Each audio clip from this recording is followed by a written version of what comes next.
Hey everyone, welcome back to Dev Radio, where we bring you experts, people from around Microsoft who've done really interesting and amazing things. Most of our episodes have been really tech centric, especially dev centric focus. But we found that a lot of times when we have an episode that's not super specific about tech, but talking about all the other things that people are doing around the world of Microsoft, people just love those type of episodes. So today I brought Stacy on, who has been volunteering at length with the TEALS program, with different annual events like Hour of Code.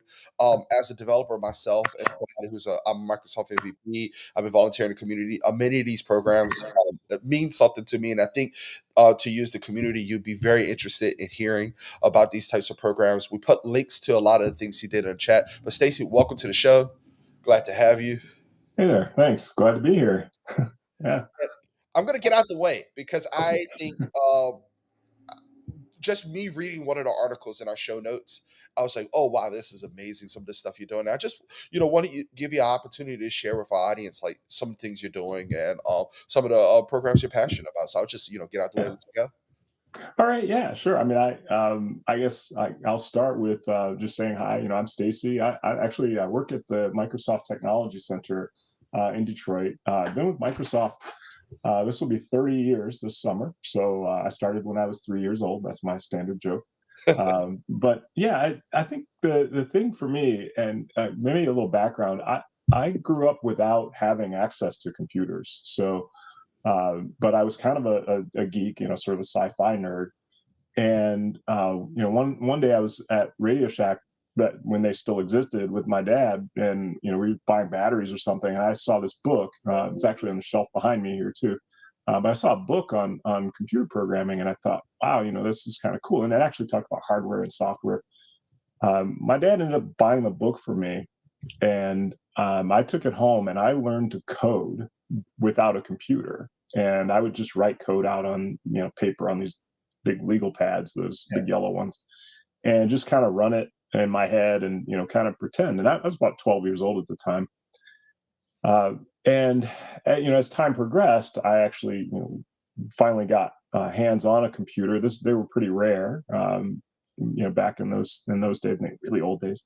But they were pretty rare to be able to get them, especially in the minority communities. We just didn't have the money for that kind of thing. Yeah. But finally met some friends in high school who had a computer, and I got to play with theirs and learned assembler. And and then later on got to actually have computers in school. We didn't have a class, but we had them after school, a little club. But fast forward to my career at Microsoft, and I saw all of the things, the changes that were happening out there in the world, and we decided to open up our doors and host some community events at the Microsoft Technology Center. And you'll hear me call it the MTC, just to clarify. That's our shorthand That's for the it. lingo, right? That's the lingo, yeah. But at the MTC, we opened our doors and we started hosting things like these minority student days, where we would bring in minority students from around Detroit and teach them programming. And we actually had at one time even a little hardware partner. We had some things where we would teach them how to assemble hardware and do some programming and things like that. Eventually hosting other groups like DigiGirls as well. And then probably, I don't know, it's been a few years now. We did Hour of Code, but we have been doing Hour of Code, and for people who want to see that, I guess we can link to that in the notes. Uh, we actually did one of the Hour of Code events over Skype, and that was at the time where there was no Zoom and all these other things, and we had probably almost I'd say a dozen Detroit public schools all on the same Skype call, all doing Hour of Code together, and we were trying to make it at the time across the country. Everyone was doing this, the largest Hour of Code that we had ever hosted. And I just got, like I said, super passionate about those kinds of things.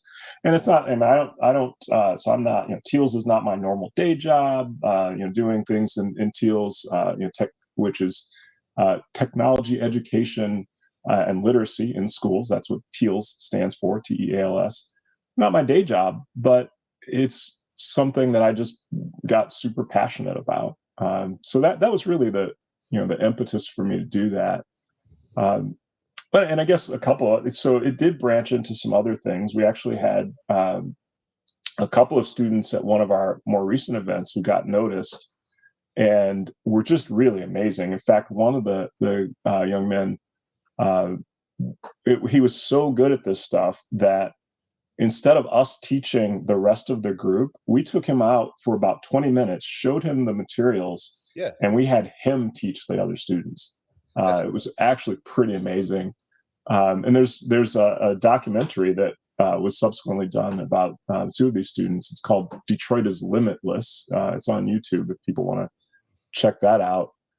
So yeah, I mean, it just snowballed from there, and there are other things too, not just TEAL. So I actually got involved in a program called Sisters Code, which is for the mature geek. It was for women who were in their careers but wanted to learn about technology, but not young students anymore.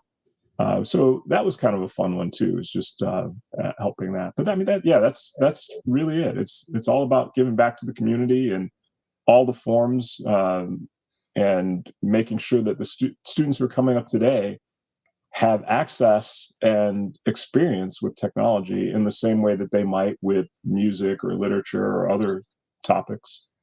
I'll tell you, I know you say that's it, like it's such a small thing, but the work you're putting in, the work others are putting in the program is amazing. We have this, I want to say it's 2 Ignites ago.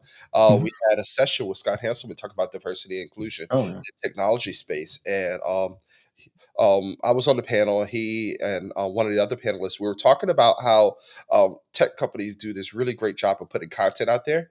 right. But and I'm so glad you brought this up at the beginning. But not every school has the expertise, hardware, or access to access these free tutorials, learn how to code. So there's just so much work to be done around accessibility to this learning content, so any teacher, any school can deliver it. And we're now at the point where it's been 2, 3 years later, and you can learn I mean, you can learn .NET on a Chromebook at this point, Yeah. and that's just completely changes the game. There's people who's already put out lesson plans, so any teacher anywhere. But what I wanted to, I guess the point I was getting at was that we still need people like you, like going to the classrooms, helping the schools out, showing the ropes, showing people that there is a path to this, and it definitely, I know others will say it. I want to thank you for all the work you've been putting in. I want to Thanks. thank Appreciate everybody it. else at Microsoft who's doing this type of work, and I want to encourage anybody who's watching this video to go out, volunteer. Our code, Detroit's Limitless, all these things Stacy mentioned are in the description box already. So if you want to go take a look at that, click on one of those links and check it out. Please do. We'll say thanks again for jumping on, and definitely if we ever get a chance to get you back, talk more about it. If you got any colleagues who volunteer, we definitely want to show the community that there's a lot of value in this, and that people going to the schools and helping out students who want to be future coders. It's just no limit to the amount of thankfulness we have for that.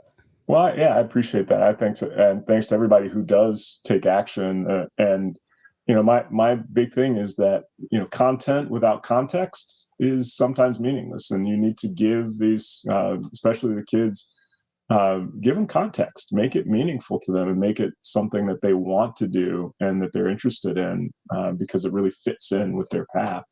Yeah. So that's I think a big thing. So, if you're here on Dev Radio watching us live, or you're watching the recorded version, please, subscribe to our channel, set up the notifications. We're definitely going live with more interviews, not just technical interviews, but all the interests that these people around Microsoft are doing. So, we want to thank you all for joining us today, and we will see you on the next episode. And Stacy, thank you again for your time. All right, thanks very much. Bye, everybody.